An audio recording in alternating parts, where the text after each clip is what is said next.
Hey, this is Dr. Mark Whitlock, pastor of Reed Temple AME Church right here in Glendale, Maryland. Welcome to Reed Temple, the James A. Parker Lay Organization Social Action Committee Candidates Forum. It's today that we have an opportunity to share your views, to share your points of interest, to share your thoughts about the future of Prince George's County. We are excited that you're here. We look forward to hearing you with bated breath. Let's have a great time today. Let's reshape, let's remodel, and let's reinvent ourselves here in Prince George's County. God bless. Greetings and welcome to today's program. Welcome to the 2022 Candidates Forum, sponsored by the James A. Parker Lay Organization Social Action Committee. This is your opportunity to meet the candidates and ask questions. We have hosted a series of candidate forums. The forum today, you will meet the candidates for Attorney General and Governor. This is your opportunity to ask them about their platforms and make an informed choice about voting. So please remember to vote, register to vote, absentee ballot, or show up on election day. Thank you for joining us and enjoy the program. Good afternoon, Reed Temple family. My name is Nikki Thompson, member of the James A. Parker Lay Organization Social Action Committee. And this afternoon, I have the joy of introducing our moderator for this candidate forum, Ms. Tonia Wellens, the CEO of the Greater Washington Community Foundation, which is truly apt given her extensive work in spearheading community engagement and impact initiatives, not only here in the county, not only here in the state, but across the region. Her reputation truly precedes her, and so it is again my joy to turn it over to Ms. Tonia Wellens. Thank you, Nikki, for that wonderful introduction. I really appreciate it, and it is my absolute pleasure to be with you today to serve as your moderator. I want to acknowledge Ms. Lynette Crosby and you, Nikki, and to all of the members of the Lay Organization Social Action Committee at Reed Temple for doing the important work of voter education and for demonstrating civic leadership. Many in our country fought hard for us to be able to vote, and so we mustn't take this responsibility lightly. The Black church, for many of us, has been the center of so many movements, but especially the movement for civil rights for Black people and for all people in this country. So I appreciate how we are continuing to carry on this tradition. I think for the last few years, it has been clearly demonstrated for us the importance of voting and how it can lock in decisions that are made today for decades to come.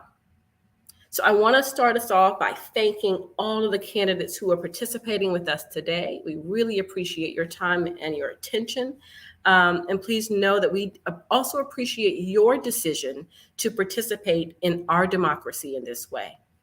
And so now we'll transition to just a few slides around just sort of general voter education.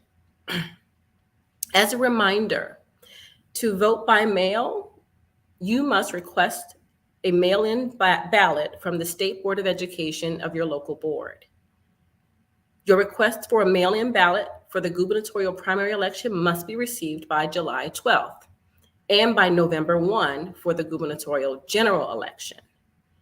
Mail-in ballots must be postmarked or placed in a designated ballot drop box by 8 p.m. on July 19th, 2022 for the primary election and 8 p.m. November 8th for the gubernatorial general election. To vote in person, Marylanders can vote early or on election day. Early voting will be held for 8 days for the primary, July 7th through July 14th.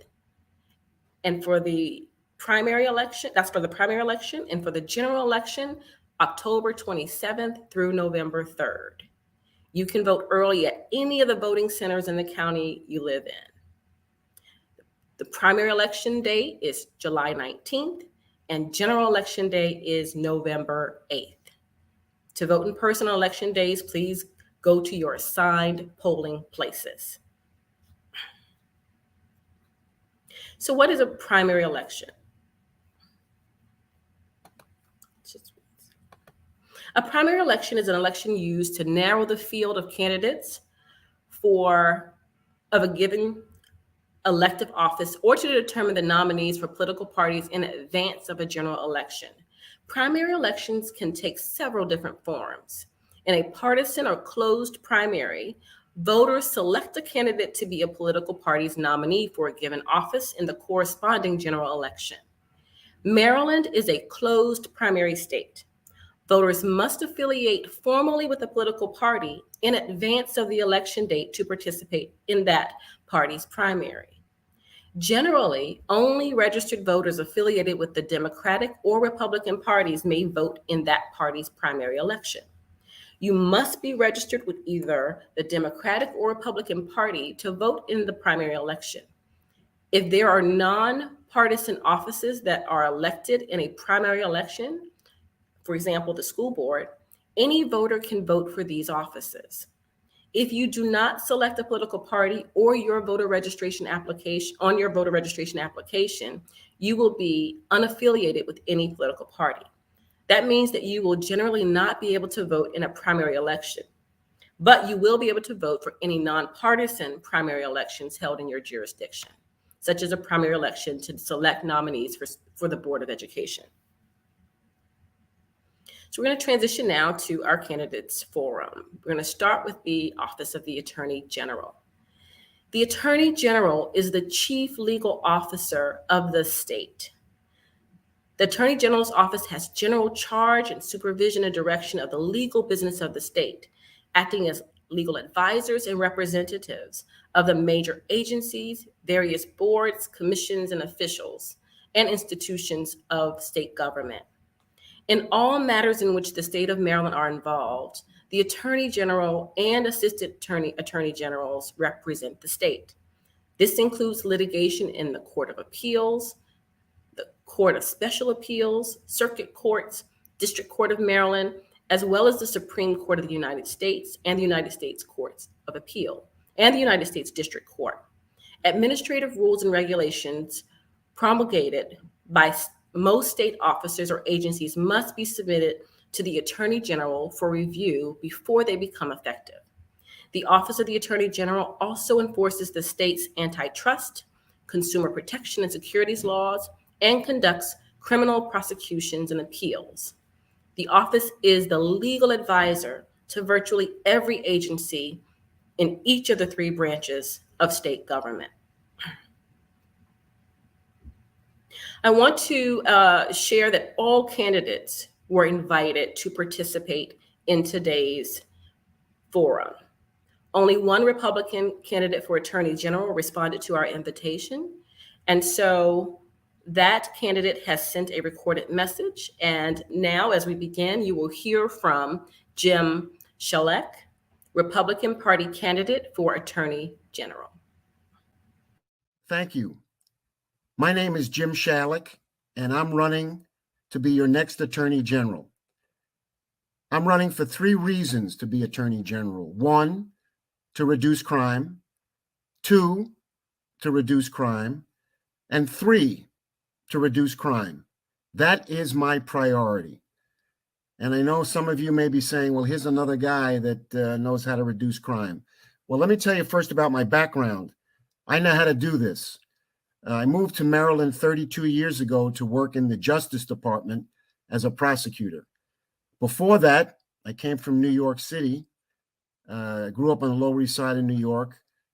I was an assistant district attorney in the Bronx, New York, my first job, for 12 years. 10 of those years, I was in the Homicide Bureau, handling murders and manslaughters and homicide cases in the Bronx.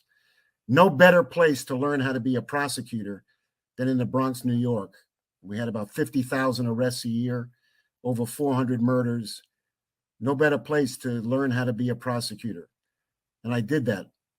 I was promoted to chief of the Homicide Bureau, and I spent 3 years in that job supervising about 20 lawyers, about 80 detectives in the prosecution investigation of over 400 murders a year. I prosecuted David Berkowitz, the son of Sam Killer, for 3 murders he committed in the Bronx. I know evil, and I've seen it face to face. I know the sound. I know the sound a mother makes when I had to tell her that her child was murdered. So I've been in the trenches. I know how to prosecute and who has to be prosecuted. After that, I was an assistant attorney general in New York, and then I moved here to work in the Justice Department. Well, what am I going to do? Well, the Attorney General's office is an army, 450, 460 lawyers, another 500-600 non-lawyers, investigators, clerks, etc. That's an army. And I'm going to use that army to help fight crime. Around the state, each county has a state's attorney. I'm going to create a major offense bureau in the Attorney General's office, maybe about 40 lawyers, maybe 10% of the office. The rest of the functions of the Attorney General's office will be in good hands, and all those endeavors will be fulfilled successfully. But priority has to be fighting crime. Baltimore City, over 300 murders a year. Montgomery County, murder rate is up. You go into a courtroom in some of these big counties, maybe there's 60 cases, 50 cases, and maybe 48 of the 50 will be plea bargained, dismissed, or postponed. No good. We've got to carve out, my people, my attorney generals will go into these counties to assist or replace state's attorneys that don't have the manpower, are overwhelmed with caseloads, or don't have the will to carve out these most violent and repeat offenders. Repeat offenders too. You steal your 14th car, time to go to jail. So we're going to go in, attorney generals, to counties, pick up the most violent and repeat offenders. No plea bargaining. No deals. The worst of the worst will be carved out of the system, and we prosecute them for the most serious jail sentence we can get from a judge. That's how you fight crime. You take the worst of the worst off the street, one by one. It sounds like a small step, but you make a lot of small steps, and you've got a big step against the career criminal element in our state. It sends a message also that in Maryland, you're violent and you're a repeat offender, you're going to go to jail. And we're going to do that. It's not complicated. Now, I'm not Attila the Hun. Young kids, first offenders, nonviolent, small amounts of drugs, nonviolent thefts. We're not talking about jail. We're talking about diversion. Get these kids, men, boys and girls, out of the system. No jail for them. Community service, therapy, drug counseling, things that divert them from jail. We don't want young people in jail unless they commit, horrible crimes. So that's going to be the priority of my office, fighting crime and assisting or replacing state's attorneys around the state. The rest of our functions, representing the state agencies, going after environmental violations, election law violations, we're going to do. We're still going to have over 400 lawyers doing all that other work. But the priority I have, and none of the other candidates for Attorney General have what I'm saying as a priority. Lots of lip service, but mine is a priority. And I'm hoping that you will consider my candidacy and vote for me on July 19th, primary day. I certainly appreciate your attention to this. And believe me, if I'm elected, you're going to have me 100%, 24/7, trying to reduce crime in Maryland. So thank you for listening to me. I really appreciate it. Thank you very much. Thank you, Mr. Shellek. Now I'd like to invite to the stage for opening statements, Anthony Brown, followed by Katie Curran O'Malley. Mr. Brown.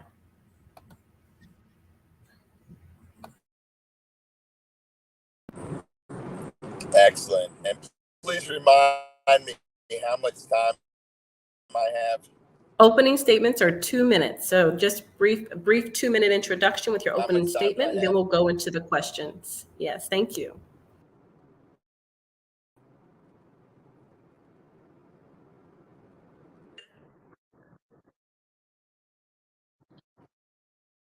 Thank you. Thank you. Well, first of all, let me I want to thank your senior pastor, Mark Whitlock. An honor to be able to visit Reed Temple AME over the many years that I've served in public office. While I was born and raised Catholic, I feel as if I'm an AME myself. But I'm running for Attorney General. I have nearly 3 decades as a lawyer, state government, state court, federal court, trial court, appellate court, class action, lawsuits, big commercial litigation, the kind of cases that come before the Attorney General's office. I also have experiences that range from a colonel and generals in providing legal services to soldiers and their families, to 3 terms in the United States Congress with 16 years in Annapolis, executive leadership experience as lieutenant governor, where I understand the client, which is the state, and also years in the legislative body, both in Annapolis and in Congress, where I understand the more important client, which are the people of Maryland. I think Maryland's a great state, but I also believe that far too many barriers exist for far too many Marylanders. We see this in healthcare and housing. We see it in education, in the environment, in the workplace, in policing, and in the criminal justice system, which quite frankly is broken, where judges are incarcerating black men, young black men, at the highest rate of any state in the country. We have more black men as a percentage of our prison population, a juvenile justice system that's broken. So I'm running for Attorney General to eliminate those barriers, to make government work for all Marylanders, and to fight for the changes that will protect every person and empower every community. My priorities are the people's priorities. So whether we're addressing climate change or environmental justice, defending against a women's right to choose, whether we're protecting voting rights, workers' rights, or rights of the LGBTQIA plus community. I'm going to be the people's lawyer, fighting for fairness and equity, and every position I take and decision I make will be through a lens of fairness and equity. Thank you for having us for the forum today, and I look forward to answering your questions and participating in the conversation. Thank you very, very much, Mr. Brown. We really appreciate your opening remarks. And now I'd like to introduce Ms. Katie Curran O'Malley. Thank you, Tanea, and I want to thank everyone at Reed Temple Church and the James A. Parker Lay Organization Social Action Committee for organizing this great forum. I am Katie Curran O'Malley, and I'm a lifelong Marylander and a lifelong Democrat. I'm a mom of 4 wonderful kids, and I've been married for the past 30 years. But while I've been a mother for the past 31 years, I've also been an active public servant. I have served as an assistant state's attorney for a decade in Baltimore County, where I tried hundreds of cases in front of judges and juries. And then for the past 20 years, I've been sitting in Baltimore City as a district court judge, where I have presided over thousands of cases not just involving our criminal justice system, but also our civil laws. I did a lot of work as a prosecutor in the area of domestic violence. And then when I transitioned and became a judge, I was one of 2 judges across the state that trained all of the new judges on best practices in domestic violence. And sadly, we've seen such an increase in domestic violence cases over these years, and especially during the pandemic because of isolation issues. But all this experience matters because the Attorney General is the leader of approximately 400 some lawyers as well as support staff. And these lawyers go to work every single day working and defending Marylanders when it comes to public safety and criminal justice reform. Listen, I've been in the criminal justice system. I know what works and I know what doesn't work. And I've had police officers actually lie under oath in my courtroom and nothing was done about it. So I understand where we need to get to work when it comes to accountability and transparency in our policing. And I also understand why we need police to keep communities safe and why we must, in fact, give the police officers the resources, the men and women who go to work every day to protect our communities, the resources that they need to protect our communities, at the same time making them transparent and accountable. You know, the other great things that attorney generals do is they protect our environment. And there's so much inequality when it comes to environmental justice around our state. Certain areas of the state are more heavily polluted, especially in our urban areas. Where I grew up in Baltimore City, we take a brunt of the pollution here, especially in the lower income neighborhoods. So we need to make sure that we are working hand in hand with the lawyers and with the General Assembly to pass laws for environmental justice for all of our communities across the state. The other area the AG works on, and I know very well, is consumer protection. Our consumers right now are facing many, many issues when it comes to rising prices and inflation. And we need to make sure that these companies that are price gouging are really held accountable for that. So these are areas that I will be working on as your next Attorney General. I really appreciate the opportunity to talk with everybody here this afternoon and look forward to the questions. Thank you. Thank you so very much.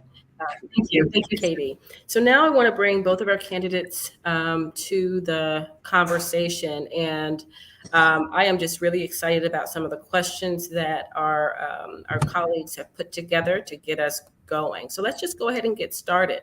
The Attorney General's office can seek and support student loan forgiveness. What is your stance on student loan forgiveness, and do you have any plans to further support it for Maryland residents? Which order are we going? Why don't we start with you, Mr. Brown, since you piped up first, and then we'll alternate.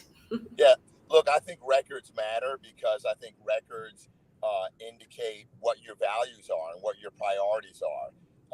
And I supported student loan forbearance during the pandemic and urged President Biden, who has the authority today to forgive up to $50,000 worth of loans per student under federal guaranteed loans.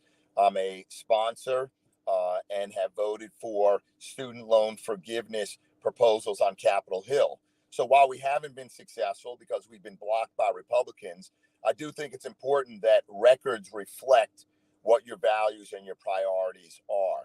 As Attorney General, while student loan forgiveness is not within the authority, there's an important role that the Attorney General plays. And I think that's in ensuring that you don't have predatory lenders who are preying on those students, often Black and brown students, who take out greater debt to go to college than any other students. I know recently Brian Frosh settled a case with a student lender, a student loan lender, who was, essentially preying on Marylanders, defrauding them.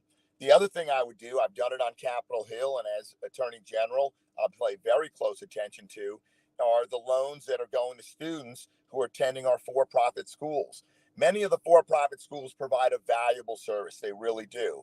But where we do see deceptive practices among higher educational institutions more often, it's in those for-profit schools. They make promises.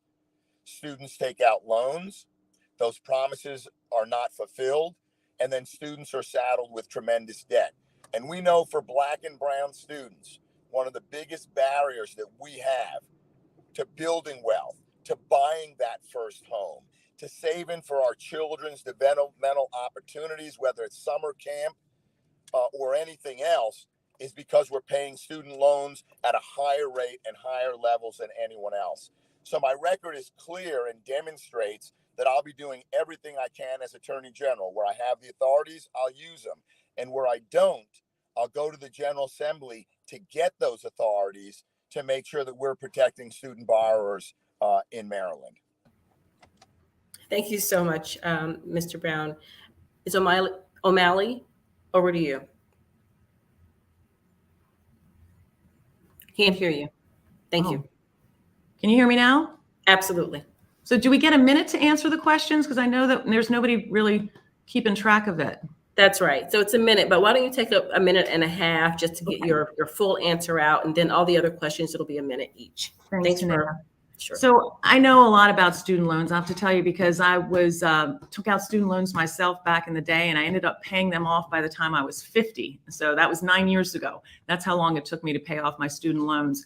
And my kids have taken student loans as well. And so I understand how hard it is for people who get out of college, who get out of schools after college, to pay off those loans. And I was really excited when President Biden campaigned on eliminating some student debt for our youngsters who are getting out of colleges and at schools afterwards, because it really is a huge burden on them getting, the jobs that they need, sometimes having 2 jobs. And I know, because I actually worked 2 jobs so that I could pay off my student loans, while I was still in law school. So it's important that we have an attorney general that understands that from a personal level, but also understands how the court systems can go after the predatory lenders as well as deceptive practices when it comes in the student loans. I think what we need to do when we're talking about the forgiveness, though, is to make sure it's equitable. Because if we're going to be doing student loan forgiveness, we need to look at those who are most at need and come up with measured means of giving the loan forgiveness to individuals who aren't coming out of school and getting jobs making $200,000 a year. It has to be done in an equitable way so that individuals who are coming out of schools and have these heavy burdens who are not making that kind of income are the ones that are really getting a measured student loan forgiveness, so that we're not just throwing money in areas where people don't need it. So I really believe that it needs to be done in an equitable way. So again, thank you for the question. I think it's really something that's real important to so many people across our state here. And especially, I know, because my kids are all carrying some student loan burdens right now. Absolutely. Thank you both for those responses. So our second question, the pandemic residential foreclosure moratorium has ended in Maryland and in Prince George's County. Prince George's County has the highest rate of foreclosures in the state. Can you talk about how you might address this issue specifically? Let's start with you, Ms. O'Malley. Important issues that face individuals right now, where they're going to get housing. And I know from being in Baltimore City, where I sat in landlord-tenant court, that it's so important that we have affordable and safe and hazard-free housing for individuals, free of lead paint, free of any other hazards, free of making sure that there's heating and air conditioning. And that's been an issue that I've worked on for the past 20 years in landlord-tenant court, to make sure that our residents here in the city are getting what they bargained for when they go into housing, whether it's renting or when you're purchasing. So when it comes to the Attorney General and areas where the Attorney General can be effective in housing, is to make sure that the landlord-tenant laws are certainly fair and balanced. I know that there's been attempts now to get the Attorney General, or actually not the Attorney General, but to get the filing fees for landlords when they're trying to do evictions, to get the filing fees raised so that the monies that are raised from that filing fee increase will then go to individuals who come to court for evictions so that they have counsel. When it comes to foreclosures, that's a whole different thing. And so we need to make sure in the Consumer Protection Division that people's mortgages are fair, that the interest rates are fair, and that there aren't any deceptive practices being used. And that all can happen through the Consumer Protection Division, where they have many people working day in and day out to answer questions about those issues. Great. Thank you so much. I appreciate your response. Mr. Brown. Yep, here I am. Sure. And again, I think record matters. It's a reflection of your values on Capitol Hill.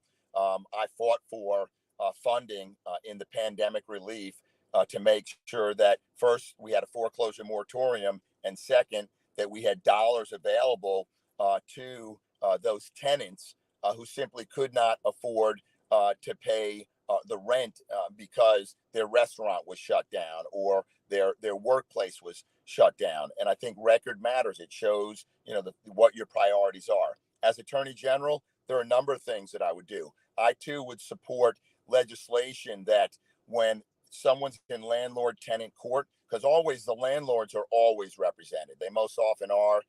They've got deeper pockets, and the tenants are. I support legislation in Maryland that provides representation to tenants and actually a fund so that those tenants who cannot afford representation, which is the lion's share, will have access to a publicly funded representation in that proceeding.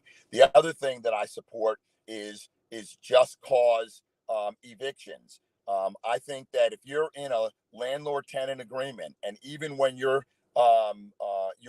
lease expires, your lease should be automatically extended unless there are a narrow set of criteria that the landlord could meet to not extend your lease.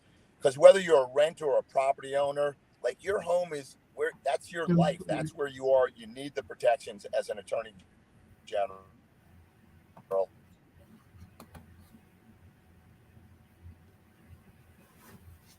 So we're going to go ahead to the next question. It seems like we may have lost the last part of Mr. Brown's answer, but I think the next question is actually in the same vein, and it has to do with home appraisals. And we know that they have the tendency, especially in Black and Brown communities, to be discriminatory and to have an underlying element of racism, especially in Prince George's County. And I'd love to hear your stance on any policies or plans to address the issue of the discriminatory practices and the resulting impact on home appraisals.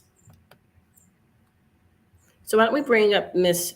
O'Malley to get us going here. Tanea. So I know that issue has been present, and I know when I talk to realtors across the state that is an issue, especially when you talk about a property in Prince George's County and the same exact property in Montgomery County is appraised for, say, $1 million, and the exact property, square footage and everything, is underappraised in Prince George's. And there was a big investigation that was done through journalists. I think it needs to be done, a statewide investigation needs to be done through the Civil Rights Unit of the Attorney General's office, which right now can investigate these types of issues. However, the Civil Rights Division does not have the enforcement power. And I will use all of my advocacy that I've used in the past 30 years as working as a trial lawyer to go to the General Assembly and make sure that we get the adequate laws so that we can make sure that these appraising companies are not violating people's civil rights, but make sure that the Attorney General has the authority then to enforce civil rights violations here in the state. Right now, we don't. We have the ability to investigate. We have the ability to refer those cases to the right jurisdiction where the incident's happening, like in Prince George's, but we don't have the authority to use the enforcement power of the Attorney General to do that. And I think that needs to change, not just when it comes to these appraisers, but when it comes to education, when it comes to employment, when it comes to transportation issues, all of the different things where civil rights have been violated and people have been discriminated against. So it is an area that I'm well familiar about, and will be day one start working on that issue. Thank you very, very much. I appreciate that response. I'm going to go ahead and repeat the question. It's related to home appraisals, which are known to be discriminatory, and especially in Prince George's County. We want to hear, Mr. Brown, your stance on the issue and any plans for programs, policies to address it. Sure, and thank you. And I apologize again for my bad connection here on the Eastern Shore. This is like the 21st century of what we saw perpetrated against Black Americans last century when it came to redlining, not providing loans and mortgages for African Americans who wanted to move into certain neighborhoods.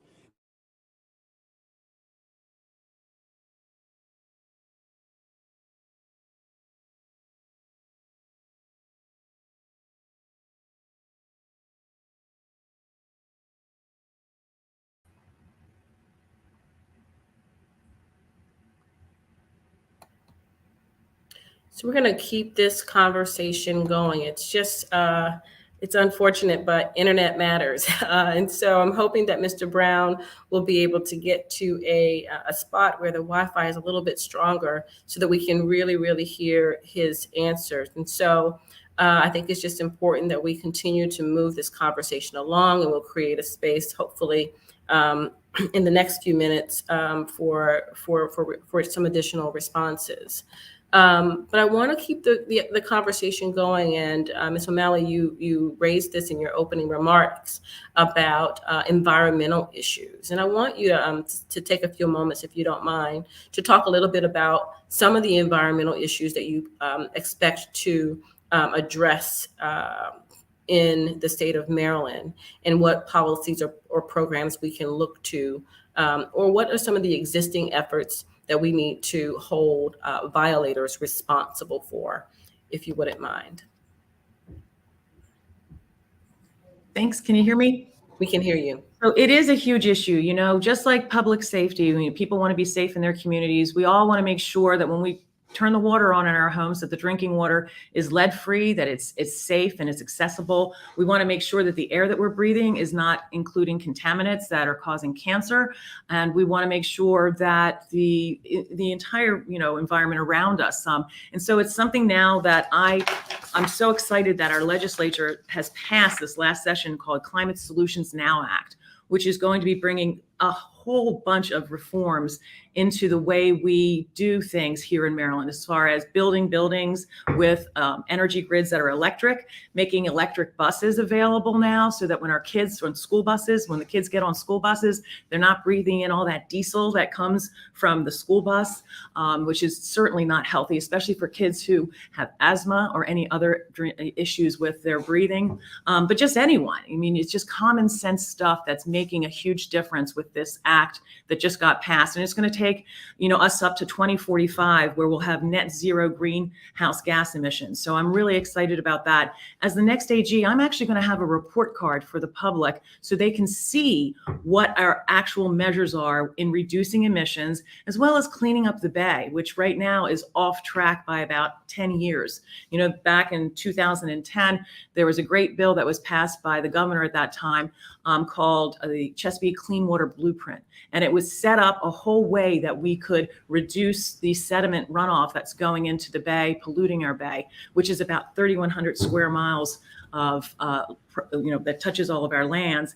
And all these communities that are near the Bay are subject to sea level rise. But by making a report card for the Attorney General to show public people in a public way where we're making the reductions, not only in the Bay, but also in the pollution in our air, because far too many people living in urban areas like myself take the brunt of pollution. And we need to spread that around with our zoning laws. We need to make sure that we're not putting an unfair burden of pollution in areas of lower income families. So these are all areas that I'm very excited about working on. And the environmental crimes unit does prosecute these cases for big polluters and small polluters. But right now there's only one lawyer and one investigator for the entire state. So I'd like to see that unit beefed up, because we have, a lot of area to cover. We have Western Maryland, the Eastern Shore, and our big cities. So it's it's a very important area, just right up there next to public safety. Absolutely. Thank you so much. Thank you. I am just checking to see if Mr. Brown is back with us. I want to confirm that he is. Oh, yeah. Fantastic. And so we were shifting from the question around home appraisals, which you can touch on in the allocated time if you'd like, to the question around environmental issues, and what, if any, are your plans or policies to address environmental issues in the state, and what existing efforts would you continue to hold violators responsible for? Sure. And right now, the Attorney General's office has an environmental crimes unit, which is way too small. There are 4 attorneys in the environmental crimes unit, and it really just focuses on intentional crimes like intentional storage of hazardous material or illegal dumping or discharge. What I've called for is an independent environmental inspection and enforcement unit in the Attorney General's office that can inspect and ensure or enforce compliance for federal and state laws, clean air, clean water, even if it doesn't rise to a criminal violation. I'm very excited about what the General Assembly did this session in passing the Climate Solutions Now Act. Yes, they focus on climate change issues like reducing carbon emissions from buildings. I think the next iteration, and where I will advocate as the Attorney General, is focusing on electric vehicles. Electric vehicles, privately owned vehicles, account for 40% of the carbon footprint in the transportation sector. So I think we really need to go a long way. That's why I was able to get an earmark for Anne Arundel County, because I represent Anne Arundel County now in Congress, to accelerate their pivot to electric buses. But the part about the Climate Solutions Now Act that I think is the most exciting are the environmental justice provisions. But we need to go further. We need to adopt a law that was adopted just recently in New Jersey, where if a industrial activity that is either discharging emissions or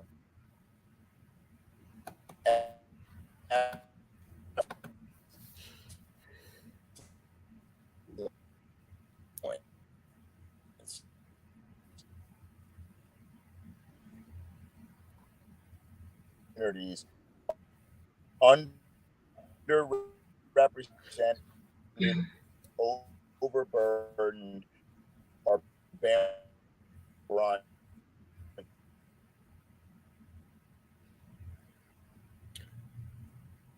Okay, we are going to, again, to continue the conversation, we will just go ahead and move on to our next question, and we'll give an opportunity for Mr. Brown to potentially come join us in just a few more minutes.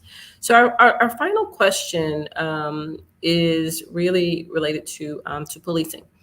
Police often use the odor of marijuana as an excuse to stop and search Black people and other people of color, often without probable cause. Now that we're moving toward legalization and the ballot measure is likely to pass, what will you do to stop Black and brown people from having their Fourth Amendment rights violated in relationship to marijuana? Thanks, Tania. So about a few years ago, the Court of Appeals actually ruled, and now it is law here in the state of Maryland, that the police cannot use the odor of marijuana as a pretextual stop or search.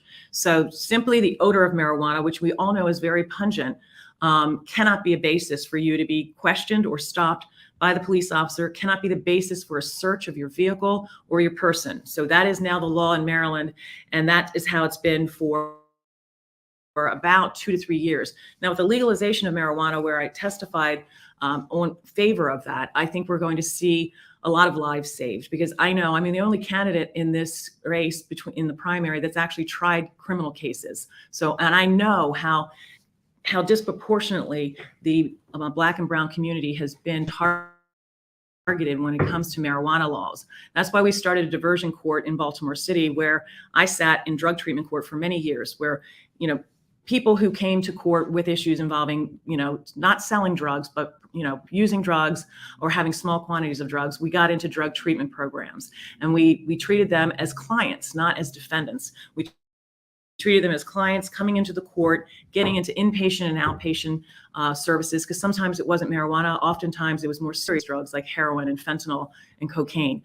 So, making sure that people got the help they needed when they came to court. That was the big bulk of the work that I did, not only with the domestic violence cases and trying to cut down on violence in families, but when it came to drug treatment court and helping make sure that citizens who were suffering from mental health issues, drug addiction issues, sometimes both, got the services that they needed so they could get back to their lives, get back to their jobs and their families. And then we did a whole bunch of work on expungements, making sure that all of these charges were taken off records so that people would have no barriers when it came to employment or schools.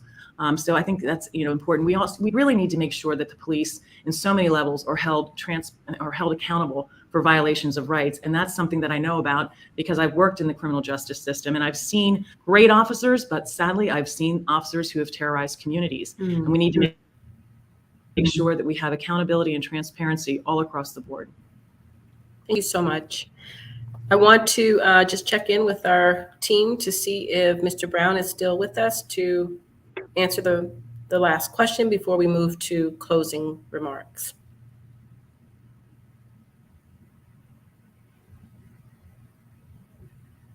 So hearing nothing, Ms. O'Malley, you get to close us out. You get to close us out with any parting thoughts or things that you didn't get a chance to touch on that you'd like to at this moment. Thanks, Tanea. Reed Temple Church and the James Parker Lay Organization, Social Action Committee, I really applaud you for putting the forum on. It's great to talk with everyone about these important issues and how important the Attorney General is to Marylanders all across the board. Right now, there's so much at stake here in Maryland. We're seeing a horrific rise in violent crime. We just had a 17-year-old boy shot and murdered at the Inner Harbor, not too far from where I am sitting, and his parents buried him in his prom outfit that he had purchased for himself. I really am affected by that. I'm affected by what happened in Texas with the AR-15s. We've seen automatic weapons used in many cases here in Maryland, even though they're illegal, and they were made illegal here in our state 10 years ago.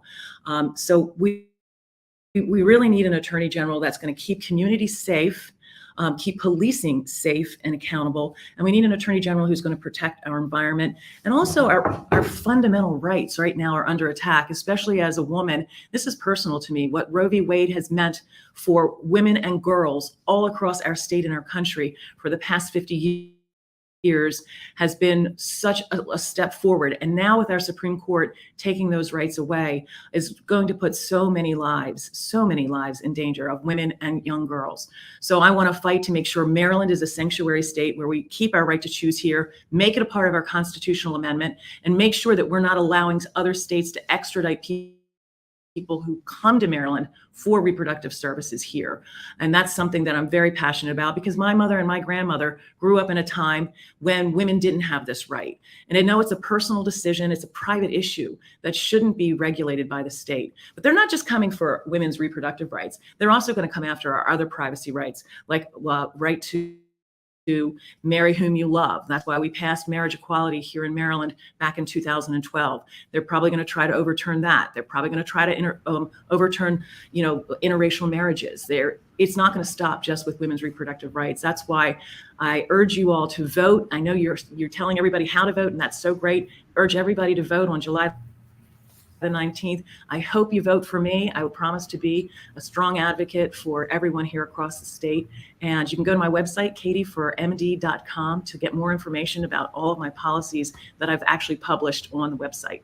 So thanks, and I hope everybody has a wonderful weekend. And thank you so very much. I want to offer a sincere debt of gratitude to you for the work that you've done already in the state and for your commitment to doing more.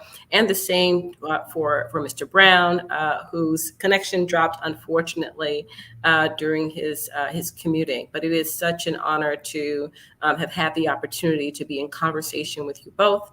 And we look forward to hearing more and learning more about your platforms and the work that you expect to do as in the roles that you aspire for. So thank you so very much. Thank you. Have a great day. For his mighty acts, for his excellent greatness, for waking you up this morning, for starting you on your way, for clothing you in your right mind, for food on your table, for clothes on your back, for the activities of your limbs. The fact that you opened your eyes this morning is more than enough reason to give him glory.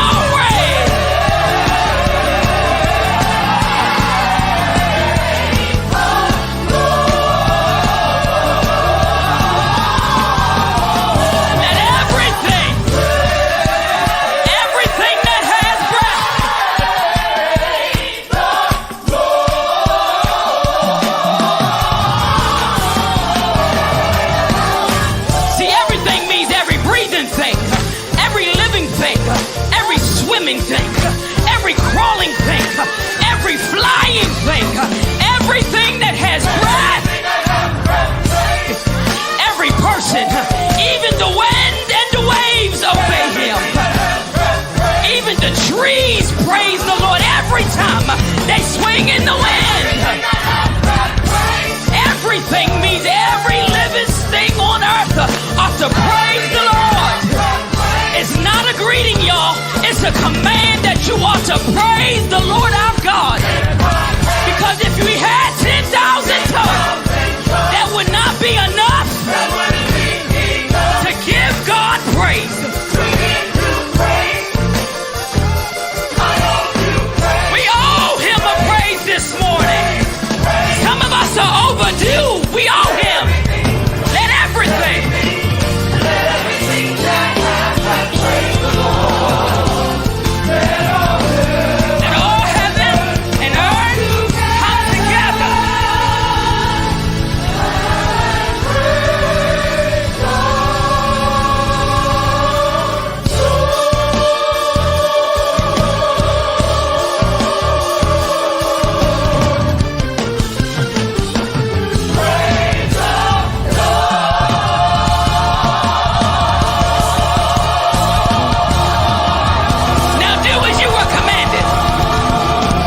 you were commanded. Come on and do as you were commanded. It's not a greeting, it wasn't optional. Do as you were commanded. Give God glory. Give God praise. Because if it had not been for the Lord who was on our side.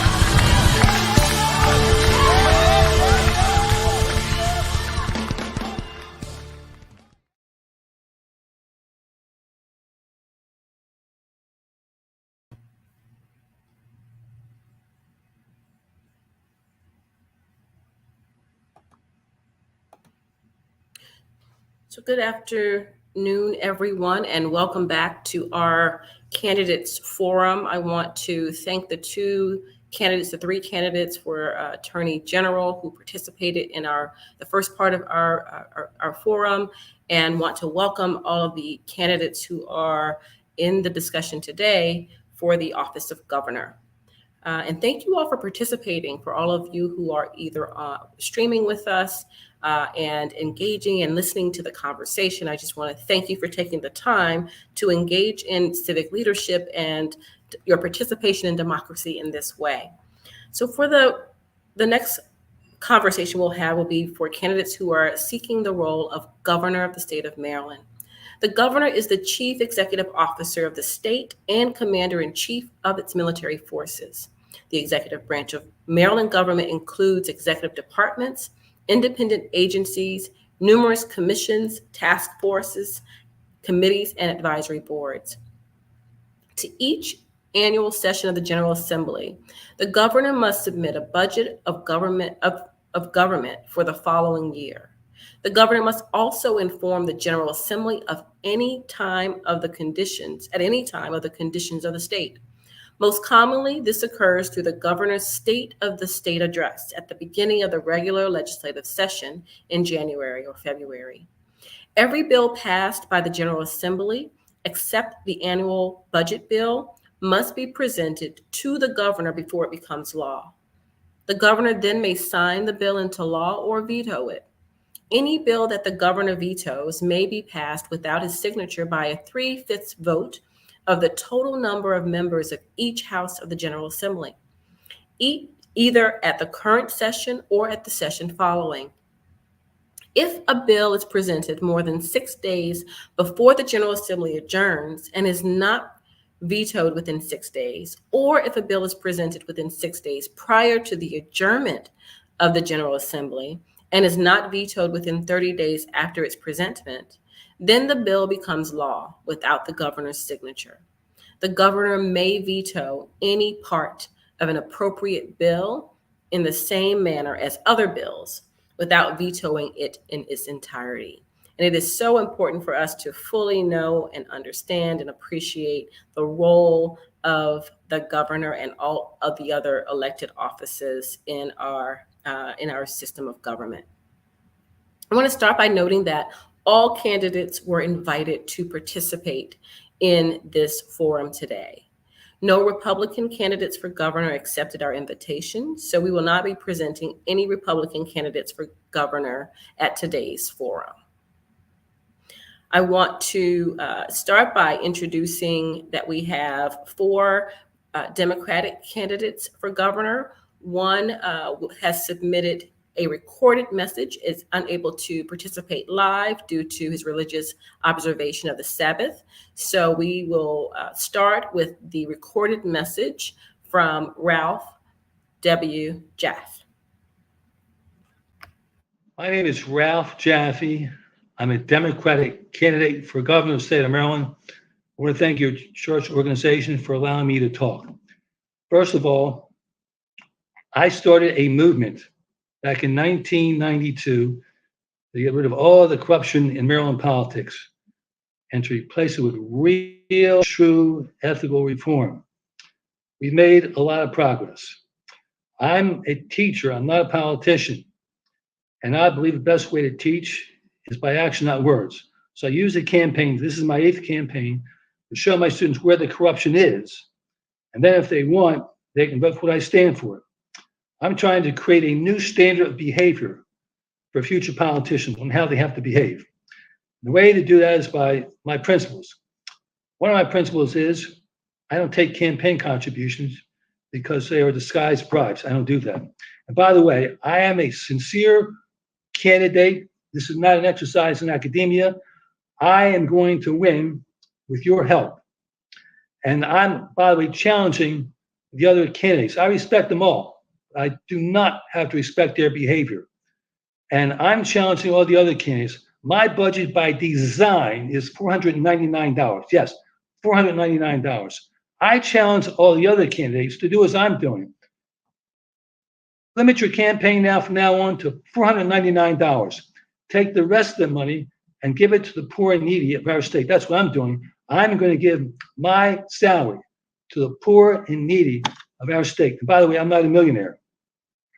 I can prove that to you. I haven't paid taxes in 25 years. You know why? Because everything I've been doing has been for free. First of all, I help people find jobs. Don't charge for that. I counsel people. Don't charge for that. I work on community projects. We have a project right now. We're trying to get a traffic light in a private religious school. And we've had over 4,000 people, made at least 4,000 phone calls. Some have done 2 or 3. We still don't have the light. But we got to keep trying. And I'm the only politician who's only going to serve 1 term. Because this way I'm saying to the people, I'm not in this for the money, power, the fame. I just want to be a good public servant. When my term is up, I will never again run. You see, these career politicians, they're ruining our country. I will serve 1 term. When my 1 term is up, I'm done. And that's it. I'm the only politician who's committed to telling the truth all the time, not just some of the time. So we made a lot of progress. I'm very proud of the fact that per dollar in all my campaigns, I've gotten more votes than anybody. So when I went on the ballot in 210, I thought I was ready. So from 210 to 218 is 8 years. In this 8-year period, on a budget by design of around $1,700 spread over 8 years, I'm very proud of the fact that we've gotten over, ready for this, over 42,000 votes on a budget of $1,700 spread over 8 years. Now, the money came from my sister and myself. We kept the word. We do not take campaign contributions because they're bribes. So these are some of the things that I want to do. Like I said, real, true, ethical reform. And I can't do it without your help. I don't want your money. I just want your support. So if you want to help me and be part of this movement, I urge you to check my website, fedupwithcrookedpolitics.com, and also check my Facebook. So it's FEDUPWITH, crooked with a D, politics.com, fedupwithcrookedpolitics.com. I'm also on Facebook. I've got a tutor mentor program that is designed to keep kids in school instead of dropping out like flies. We've already got a program set up in Prince George's County, and this program won't cost the taxpayers 1 penny. So this is what I'm all about. And like I said, I'm the only one running who is committed to real ethical reform. I've got a track record. I've kept my word. This is what I'm all about. I urge you to join the movement, and we can have a tremendous victory this coming July. I thank you for listening to me. Thank you.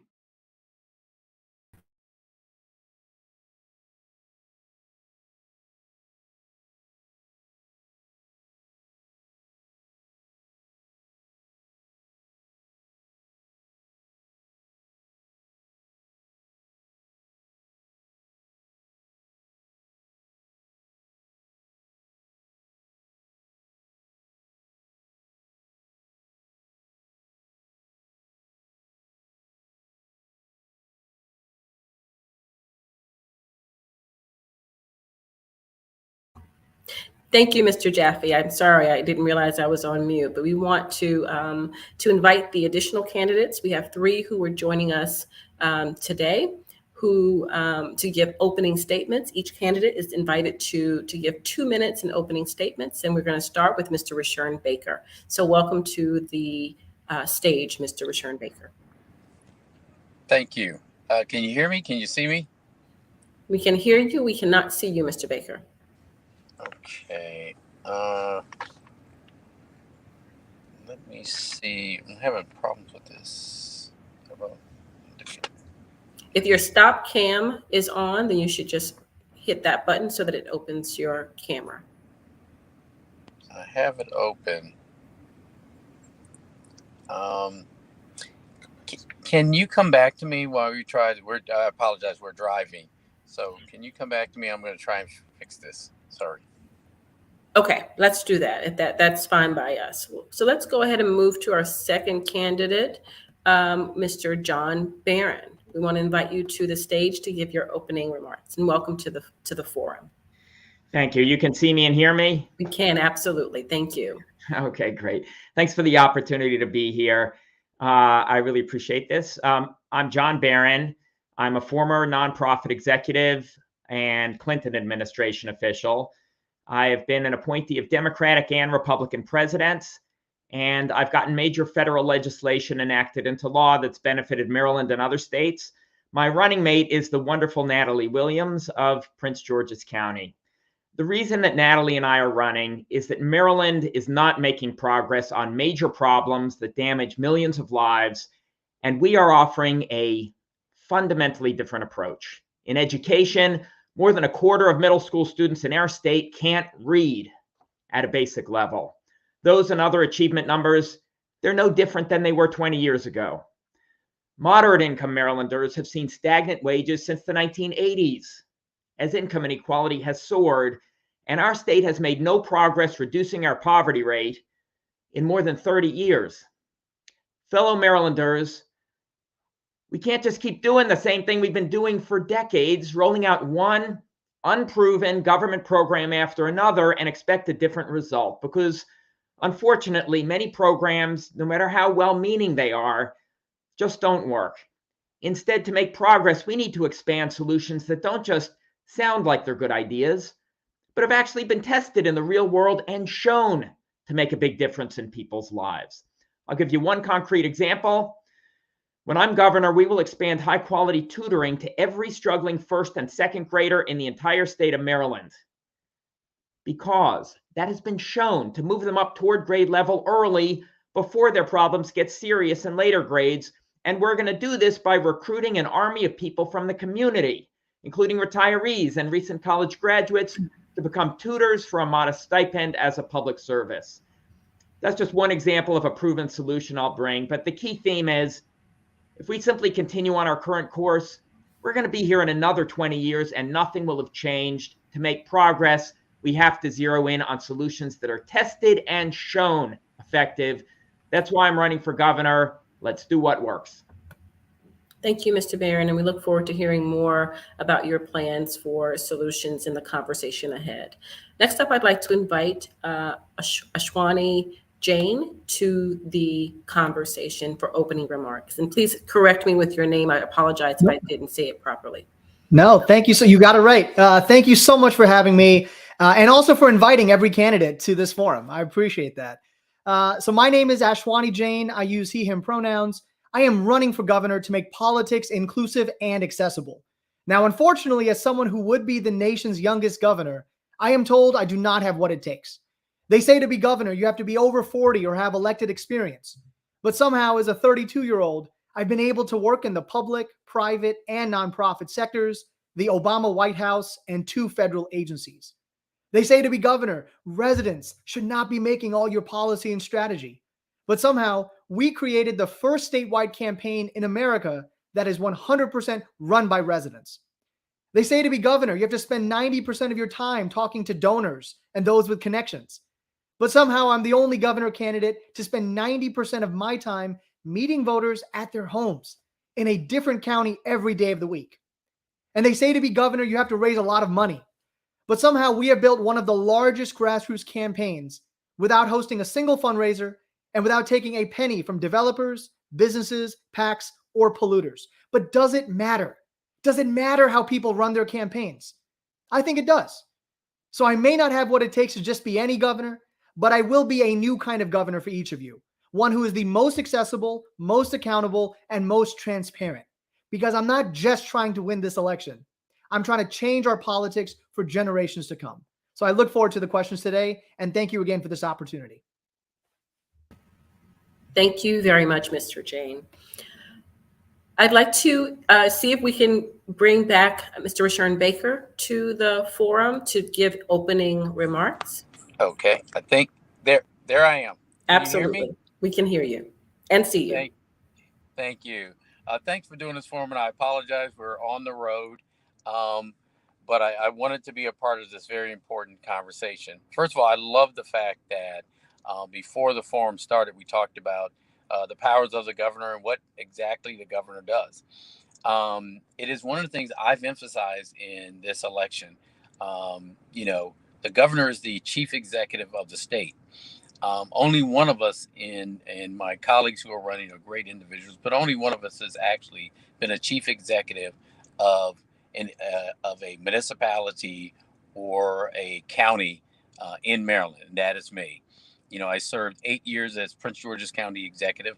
I served 8 years as in the Maryland State Legislature, where I served on appropriation, which deals with the budget. And then I served on judiciary, which deals with many of the problems that we face today. And then went on to be county executive in 2010 to 2018. The reason I bring that up is we're at a critical point, actually an inflection point in our state and in our nation. Two things that have shown us this is COVID-19 and George Floyd. And for me, those were pivotal moments. Watching our nation come to grips with its original sin, which is slavery, and watching the fact that COVID exposed to us the disparities between many of us in this state.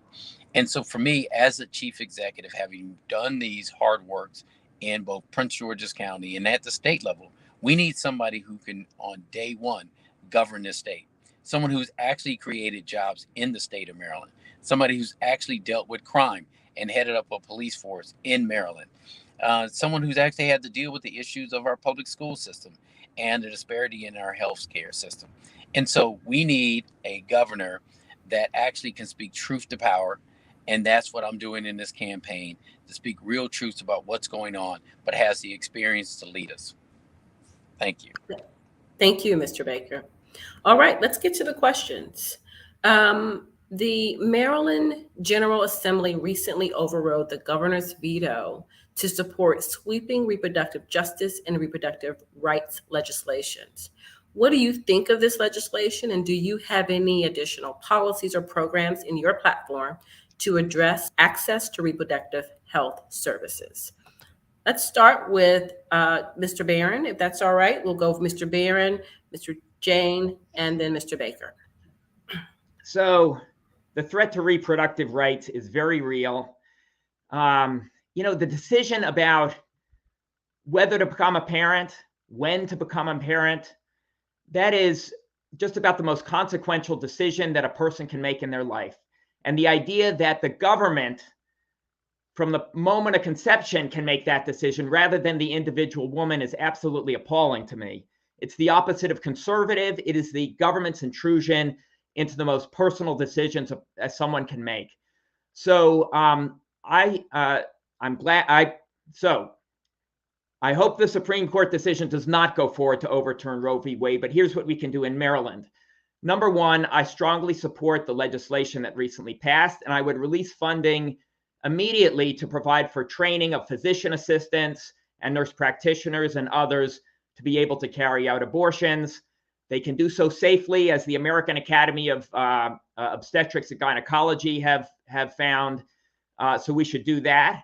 The second piece is I support a state referendum to include the protections of Roe v. Wade in the state constitution, to enshrine it there. Those are two concrete actions we can take, as well as working at a national level.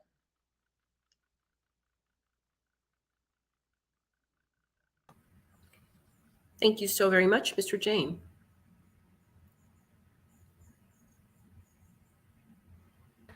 There we go. Thank you so much for that question. So I'm proud to say that I was the first candidate in the entire state of Maryland to actually release a comprehensive reproductive justice platform on my website a year and a half ago in January of 2021.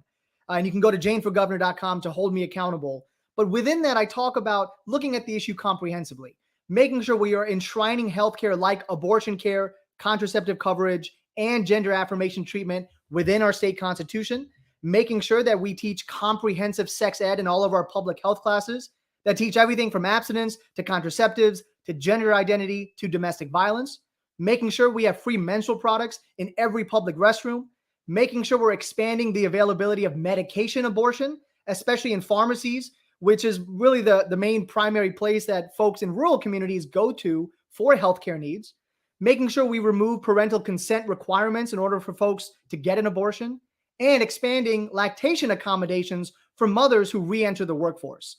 That is how we protect women, non-binary individuals, making sure that we actually have full access to healthcare.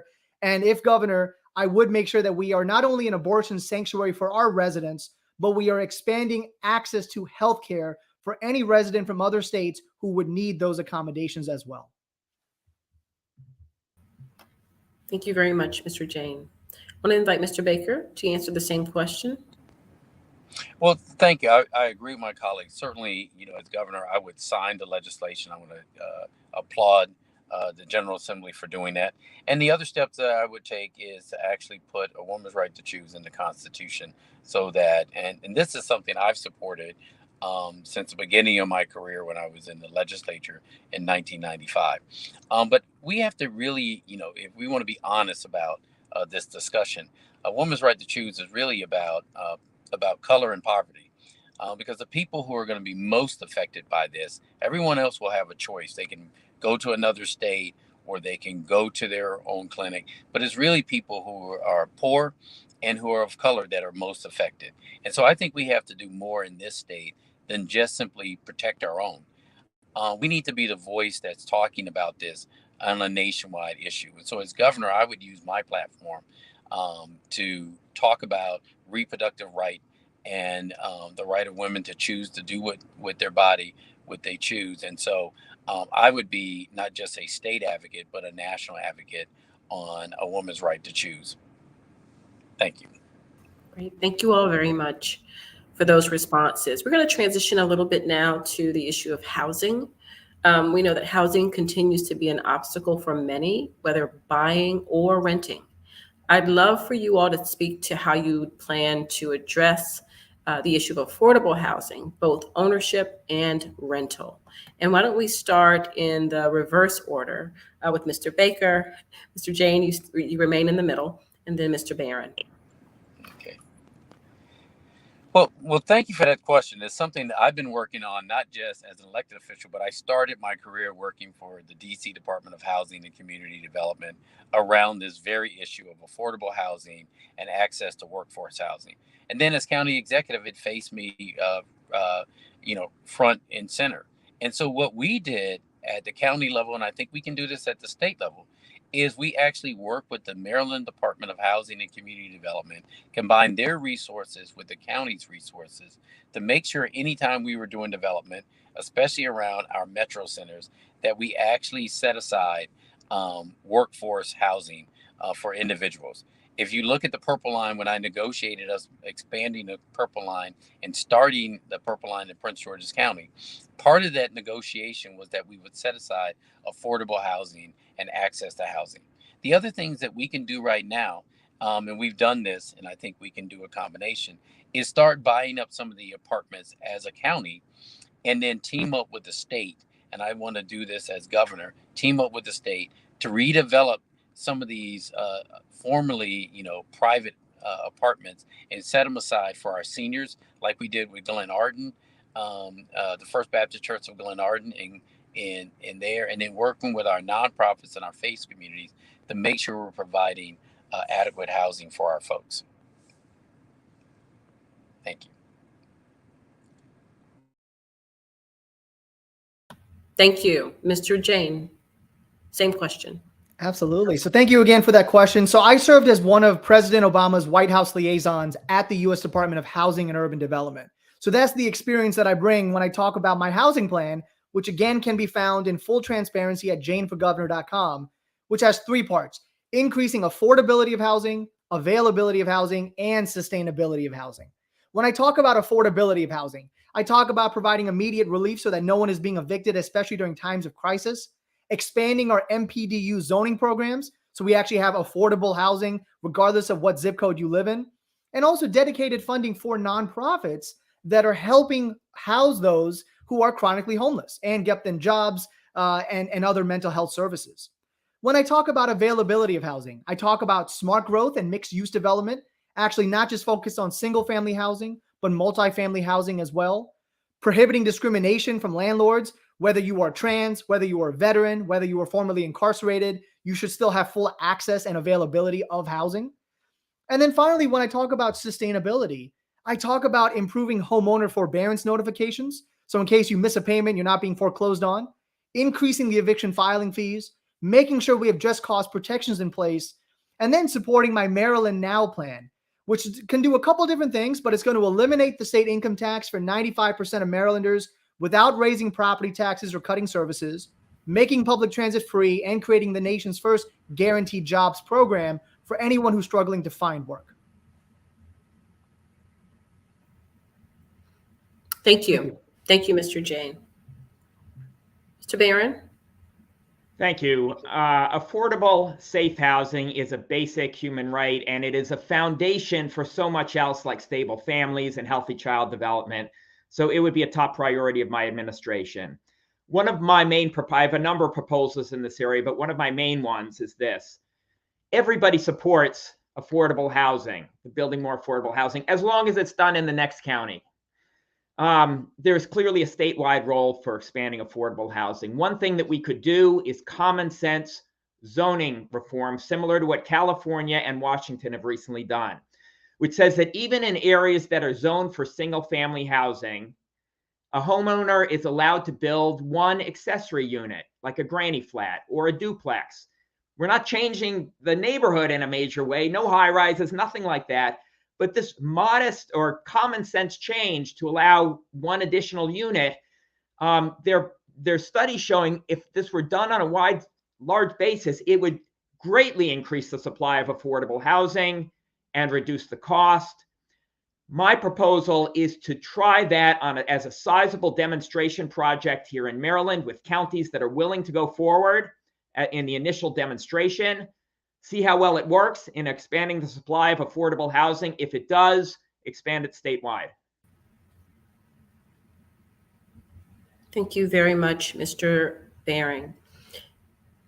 So now we're going to transition to the topic of education. Funding for education has historically been discriminatory, especially for Prince George's County. The current funds are helpful, but how will you ensure that places like Prince George's County and potentially Baltimore receive proper school funding? Let's start this question with Mr. Jain, Mr. Barron, and then we'll wrap up with Mr. Baker. Thank you so much. So for context and perspective, my running mate, Latrice Hawkins Lights, is a product of Prince George's County Public Schools. I'm a product of Montgomery County Public Schools. And so public education means everything to me and my team. My grandfather was actually a high school custodian when he immigrated to this country from India to provide for his family of 7 and achieve his American dream. I attended a Title I elementary school in Wheaton, which had mold on the ceilings, overcrowded with students, and great educators who just didn't have the resources they needed. And then when I was battling cancer in middle school, it was the entire ecosystem of the school that allowed me to feel supported. So that's the context about when I talk about having universal pre-K, easing student debt for educators, reducing the barriers to becoming an educator in the first place, and diversifying the educator pool, making sure we're prioritizing funding for low-income neighborhoods when it comes to school construction, making sure we're addressing affordable housing so educators can actually live where they teach, making sure we move away from standardized testing to more performance-based testing, mandating and requiring financial literacy credits to graduate high school, making sure that we actually remove and replace SROs from all of our public schools and instead invest in more mental health professionals so we're getting to the root causes of a lot of these issues that young people are facing. And then beyond that, making sure that higher education is more accessible and more affordable, whether that's community college, whether that's a 4-year institution or trade schools, making sure that we're expanding scholarship programs, work study programs, student loan forgiveness, and ensuring also that undocumented students can qualify for these programs. So it's looking at the entire system comprehensively from pre-K all the way after high school as well. Thank you. Thank you very much. Mr. Barron? Thank you. So education is one of the reasons I got into this race. As I mentioned at the top, more than a quarter of middle school students in Maryland can't read at a basic level. More than a third can't do basic math. Those numbers are no different than 20 years ago. And the black-white achievement gap in Maryland is substantially higher than the national average. All of this is true even though Maryland saw a major rise in education spending during the 2000s, about a 40% increase in education spending per pupil after adjusting for inflation. I support the blueprint, and I support expanded education funding. It does need to be done equitably, as you described, but this time also it needs to be focused on solutions, education programs that don't just sound like good ideas, but have been shown to make a big difference in people's lives. I gave the example of statewide tutoring in the early grades that could make an enormous difference. It's been shown to move kids up to grade level early before the problems become serious. Other examples of proven solutions include career academies in high poverty high schools, which are small learning communities with a career theme and links to local employers. They've been shown to increase workforce earnings by $3,000 per year 11 years later. That's a real improvement in somebody's life, and that's been shown to occur. The last example of a proven solution I give, I would expand KIPP public charter schools. These are no excuses public charter schools. They've been shown to increase reading and math achievement school-wide by about 10 percentile points. That's where I would focus the funding. Thank you. Thank you very much. Mr. Baker. Yeah, thank you for that question. I mean, one of the things that, our ticket understands very well is we've actually worked on these issues. Nancy Navarro started out as on the school board in Montgomery County. Her children went to public schools there. As a legislator and as county executive, I worked on these issues. And all of my children went to public schools. And a lot of the things that my colleagues are saying are very good ideas. And the question is, we as a state have never really been committed to actually fixing our public school system. We've thrown money at it, but not in a consistent and permanent way. So one of the examples that Mr. Barron gave, which he's absolutely right, some of our job readiness programs that we're doing at the high school, we did it for a targeted number of high schools in Prince George's County, and they do work, but there's not the dedicated funding for that to do it everywhere. Same thing with pre-K education and tutoring programs. There's a lot of good things that we talk about, and we talked about this 20 years ago in the Thornton Commission, but we never really put the political will and leadership to get it done. And now with the current commission coming along, the governor actually vetoed the bill 2 years in a row. So the current commission is actually 2 years old. And now that we've gone through COVID, it's probably 10 years behind. What we have to do is have a governor that's committed with the experience of actually working with the state, working with the local jurisdictions to actually fund these programs and make sure that they're working and put the type of resources behind them. We have not fully committed ourselves to doing that as a state, and now is the time to do it. And that's what I would do as governor. Thank you so much, Mr. Baker. So we're going to transition a bit to the topic of health and public health. It is interesting. We get to note that COVID-19 remains a public health crisis, and it's one that continues to disproportionately impact people of color. I would love to hear you all speak to kind of what the additional reforms that you would implement to protect us all and to continue to prevent the spread of the virus and the ongoing impact or implications of those who have been affected. So let's go back to our original order, Mr. Barron, Mr. Jane, and then Mr. Baker. So thank you. I'm going to talk to public health generally first in terms of vaccines and then other areas. My general approach here as in other areas is to expand solutions that, again, have been tested and shown to work, aren't just nice sounding ideas. In the area of COVID, the thing that we know it's been tested and proven to reduce the rate of serious COVID illness and death is the vaccine. It reduces it by about 90%. So I was the first candidate to call for vaccine requirements for all educators, healthcare workers, and students age 16 plus. That's the most effective strategy out there. Currently, only about 75% of eligible Marylanders have been vaccinated and boosted. We need to get those numbers up to 90% to make sure we're not vulnerable to additional waves of COVID, serious COVID illness and death. More generally, in public health, I would expand innovations in healthcare delivery that have been proven to improve health and reduce cost. As one example, there's a program in Los Angeles that pairs Black barbershops with pharmacists. So when patrons, the men, come in to get their hair cut, they get screened for high blood pressure. And if needed, they get medication. It was shown to reduce the rate of uncontrolled hypertension, which is a leading killer of Black men, by more than half. It's a common sense solution, meets people where they are. We should be doing this statewide in Maryland. It would make an enormous difference in public health. Thank you very much, Mr. Barron. Mr. Jain, could you talk about public health and specifically COVID-19? Yeah. So, since January of 2021, we had a specific COVID and beyond policy memo shared a year and a half ago on our website, janeforgovernor.com. And in that, there's a couple things that we can do practically, right? We have to do more, especially at the beginning of the pandemic and, just in the future, in case these kind of things happen again, for vaccine equity. That means hiring and investing in more mobile education units to go specifically into communities of color and low-income neighborhoods to educate the members of the community about the importance of getting treated, of getting tested, of where you can actually go get resources. We have to make sure that we actually have universal broadband so that if we do move to a virtual setting, whether it's for school or business, that if you live in the Eastern Shore, you live in Western Maryland, or you live anywhere in Maryland that doesn't have access to broadband, that you're not being discriminated against or being left out of certain opportunities. We also have to make sure that we're supporting and increasing the budget for hazard pay. There's so many members of our community that still had to work in person during this crisis, and they did not get hazard pay, which they deserve.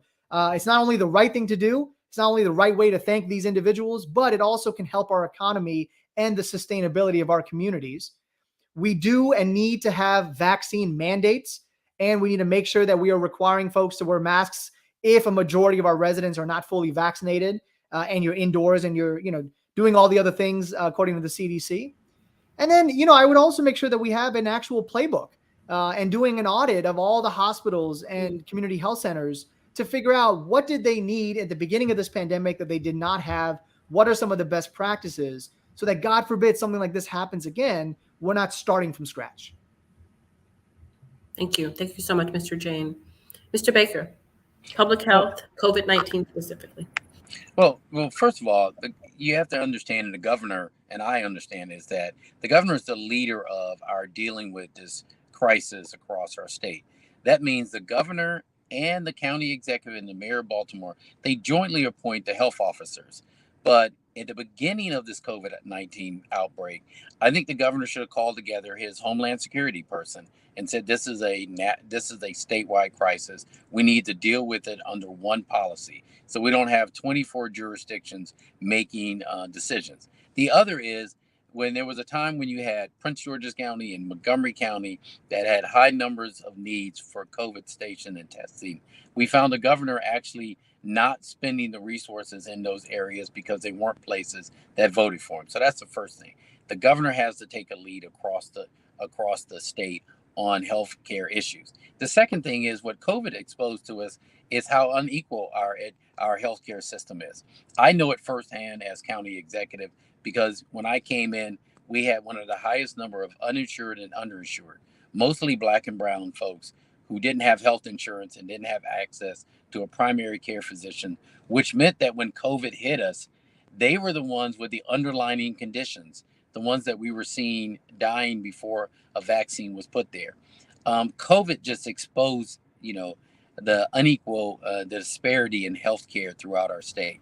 So one of the first things as governor is dealing with COVID, which is ongoing, but making sure that every Marylander has access to quality health care, that we really are providing basic primary care, so we don't see the underlying conditions that we found ourselves facing with COVID. Thank you. Thank you very much.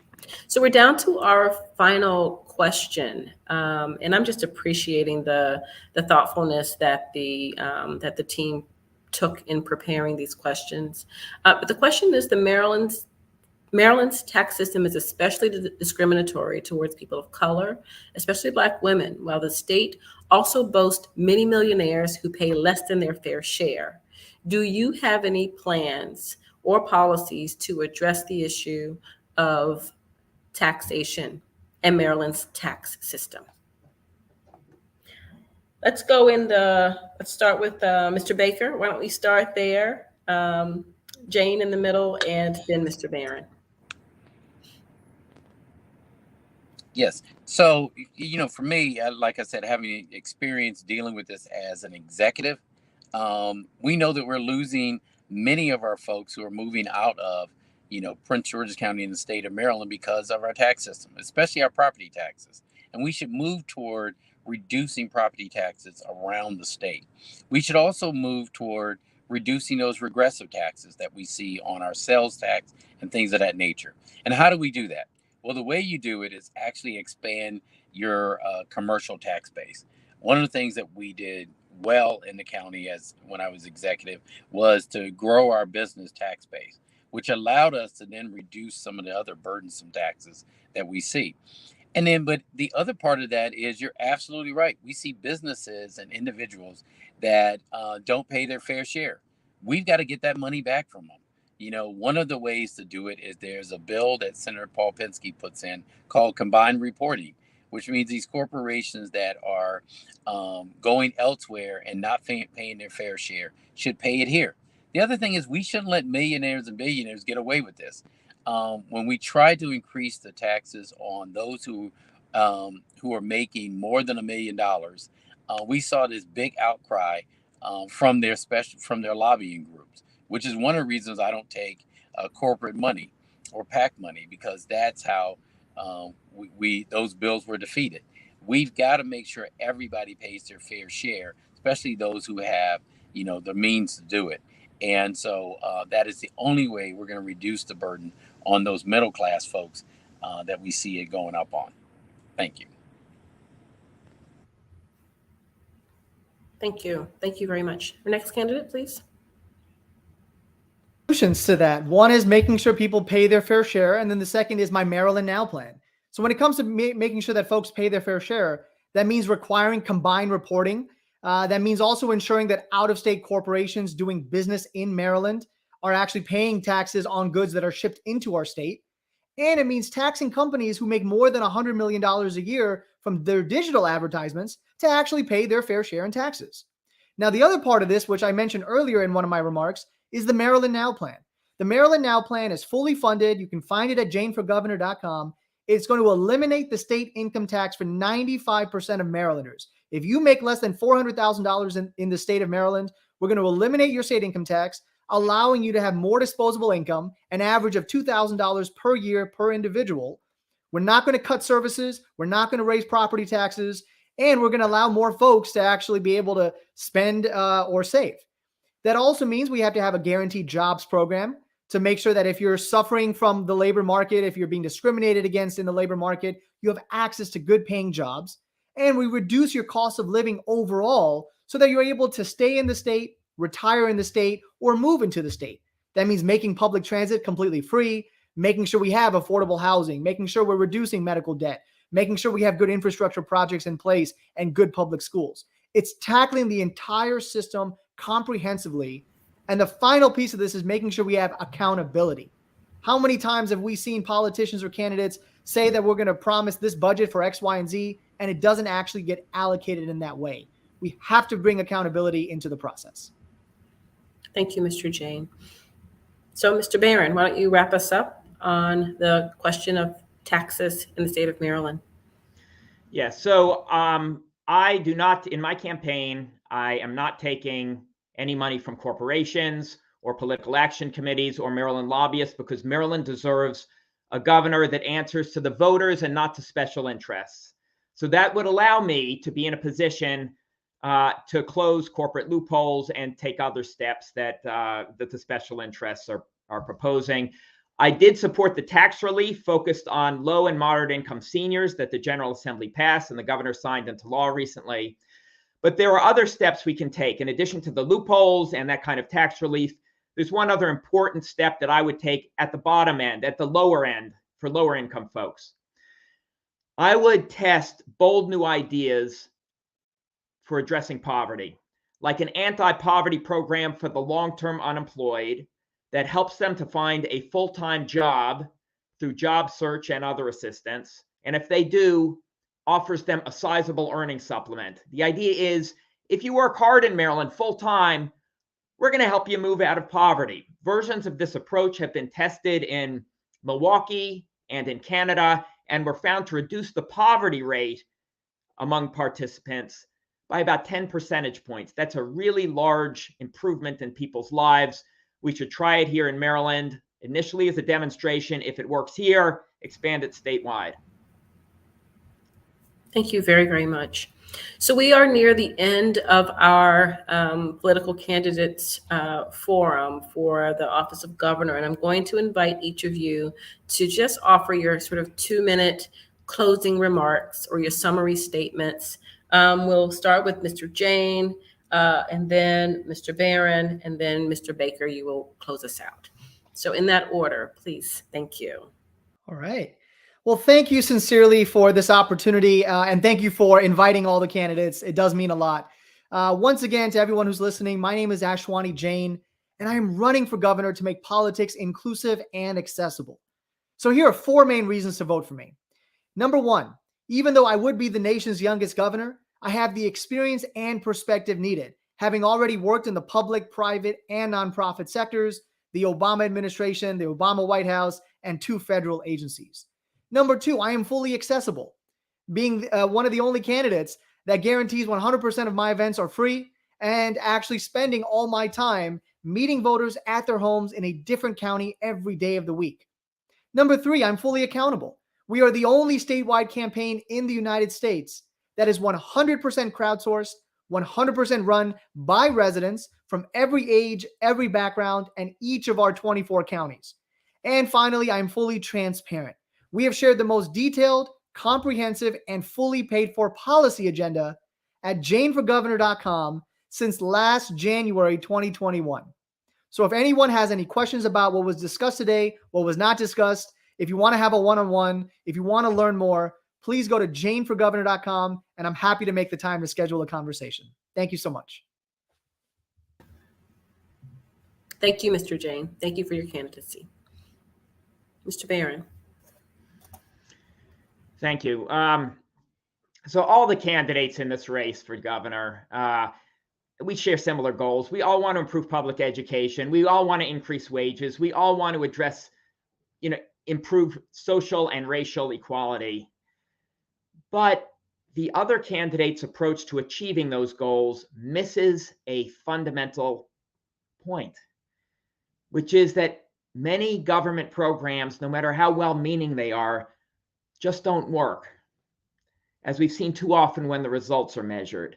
So when the other candidates propose to roll out or expand one unproven government program after another, as we've heard this afternoon in housing and education, and as we've heard again and again over the course of the campaign under slogans like "Get Stuff Done" or "No Person Left Behind," it's just not going to bring progress. That's what we've been doing for decades.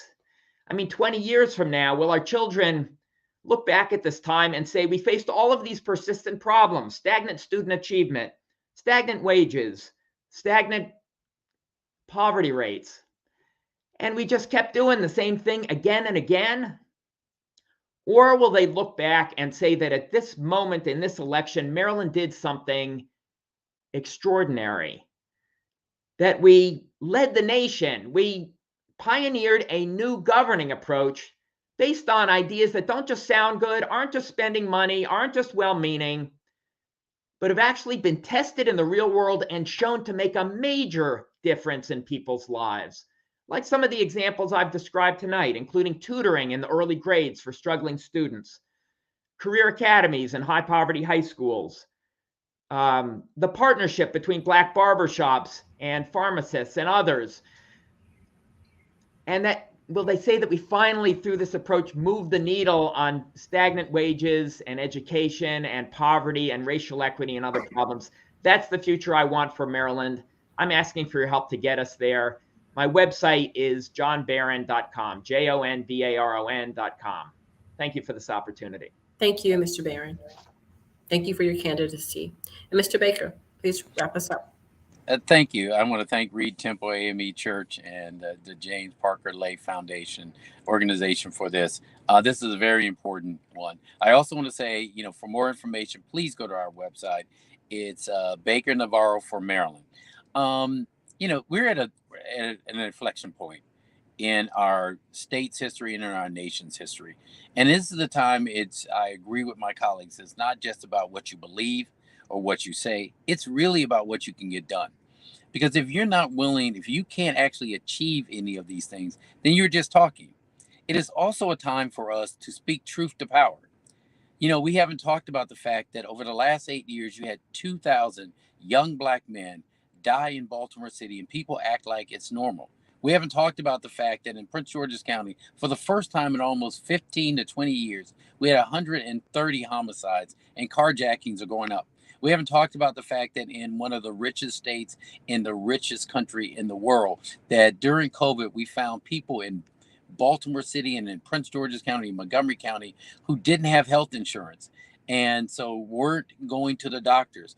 All of these things have to be changed, but they can't be changed if you don't know how to actually operate a governorship in Maryland. If you haven't actually worked on these problems of crime, education, healthcare in this state, that is fundamentally different between our campaign and the rest. Councilwoman Nancy Navarro, who started off on the school board and is now the only woman on the council in Montgomery County, and I have worked on these issues. We know what works and what doesn't work. That is why if you look at our record of what we've been able to achieve, we've moved the needle in these areas. But you need that at the state level because you need to be able to hit the ground running at this very critical moment. So I ask for your support, I ask for your vote, and I ask you to go look at our website. Thank you for doing this forum. Thank you very, very much. So I want to simply close our remarks in this forum at this stage by just saying a huge thank you to everyone who participated today in one way or another. I want to give a big shout out and round of applause to Reed Temple AME Church, especially to the James A. Parker Lay Organization Social Action Committee. I want to give acknowledgments to Lynette and to Kayla and to Nikki and for the entire committee, for the thoughtful questions and organization of the forum. It takes a lot to put these kinds of forum together.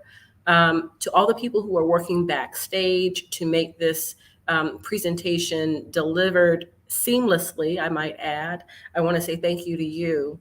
And then a huge, huge thank you and congratulations to each of the candidates who are putting yourselves forward.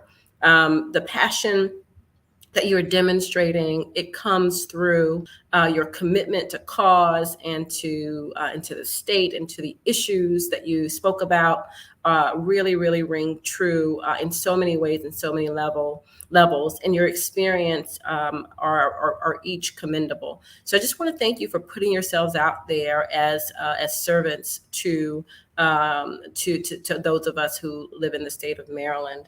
At this point, I want to, again, thank the audience for your participation, as well for tuning in and listening to these critical issues that are facing us in this community. And so without further remarks from me, I want to transition this conversation over to Lynette Cosby, who is the chair of the Social Action Committee. Over to you, Lynette.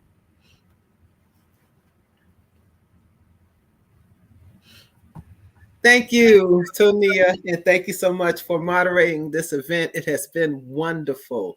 Again, my name is Lynette Cosby. I am the Social Action Chair for the James A. Parker Lay Organization and Reed Temple AME Church. We want to thank you for coming out today, for watching this live wherever you are. Of course, we're going to thank our pastor, Reverend Dr. Mark Whitlock. He is a wonderful leader for allowing us this opportunity, and Reverend Mia for being his backbone and for helping us to stay straight at Reed Temple. We thank you so much for your leadership. I want to also thank the James A. Parker Lay Organization leadership and members for your support and for this opportunity to serve you all. And we are grateful to be able to put this forum on. We're going to be thinking about doing another running of these, the same programs again, and they're also going to be available on Facebook, YouTube, and the Reed Temple webpage to make sure that that you can see these before the primary elections. This is helpful to make your decisions, and it is crucial that you vote and let your voice be heard, because it is a critical moment and a pivotal moment for Maryland, for Prince George's County, and for all of us here. So your vote is your voice, and you have to vote. If you're not registered, you can take a look at our website, reedtemple.org/events. Go to the Voting Blitz campaign. There you will have everything that you need to register to vote. Check your registration to make sure everything is straight, your party affiliation, your address, whatever.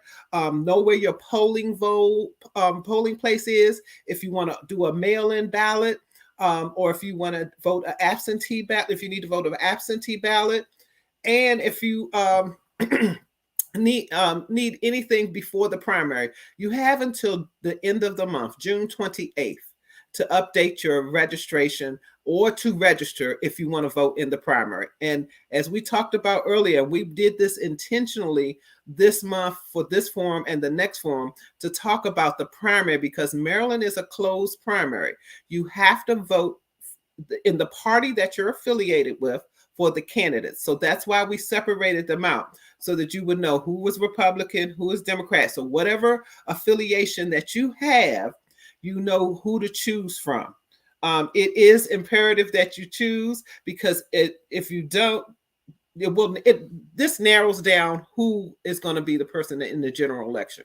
So you have to vote now, and you have to vote again in the general election. So we want to make sure that you're covered. So again, I'm going to always end with my favorite voting right activist quote from her, Fannie Lou Hamer. She says, "You can pray until you faint, but unless you get up and try to do something, God is not going to put it in your lap." It is up to us to take advantage of the opportunity and our civil right to vote in the next election. We will hopefully see you next week at our next forum, which is Saturday, June the 11th. Those will be the congressional representative candidates for District 4, and that's in partnership with the Iota Gamma Omega chapter of Alpha Kappa Alpha. We look forward to seeing you next week, and that'll be our final forum. And thank you so much for coming. Have a good day.